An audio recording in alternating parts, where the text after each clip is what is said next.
అందరికీ నమస్కారం. ఇవాల్టి వీడియోలో మీకు తక్కువ బడ్జెట్లో ఉన్న ఒక రెడీ టు కన్స్ట్రక్షన్ ఓపెన్ ప్లాట్ని అయితే ఇక్కడ నేను చూపించబోతున్నాను. ఇక్కడ మీరు చూస్తున్నారు కదండి, ఇదేనండి మనకి సేల్కి వచ్చిన సైట్ అనమాట. ఇక్కడ మనకి చుట్టూ కూడా హౌసెస్ ఉన్నాయి, అపార్ట్మెంట్స్ కూడా ఉన్నాయి. ఇళ్ళకి మధ్యలోనే ఈరోజు ఒక ready to construction open plot అయితే మీ ముందుకి సేల్కి అయితే వచ్చిందండి. టోటల్గా ఒక 144 గజాల ఈ పడమర ఫేసింగ్ ఖాళీ స్థలం అయితే సేల్కి అయితే వచ్చింది.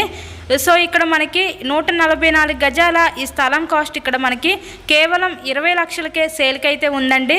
సో తక్కువ బడ్జెట్లో ఎవరైతే చూస్తున్నారో అలా చూసే వాళ్ళకి ఇది one of the best option అనుకోవచ్చు. సో మీకు కనుక ఇంట్రెస్ట్ ఉంటే స్క్రీన్ మీద ఇచ్చిన మా కాంటాక్ట్ నెంబర్ కాల్ చేసి ఈ సైట్ని అయితే విజిట్ చేయండి. Ready to construction open plot అండి. ఈ టోటల్గా ఈ 144 గజాల స్థలం కేవలం 20 లక్షలకే మన ముందుకి సేల్కి అయితే వచ్చింది. ఇంట్రెస్ట్ ఉంటే తప్పకుండా విజిట్ చేయండి. మెయిన్ రోడ్కి దగ్గరలోనే ఈరోజు ఈ సైట్ అయితే ఉంటుందండి మనకి. సో ఎవరు మిస్ చేసుకోవద్దు, తప్పకుండా విజిట్ చేయండి. అలాగే వీడియోని లైక్ చేసి మీ ఫ్రెండ్స్ అండ్ ఫ్యామిలీ మెంబర్స్ కూడా షేర్ చేయండి. So thank you and thanks for watching this video.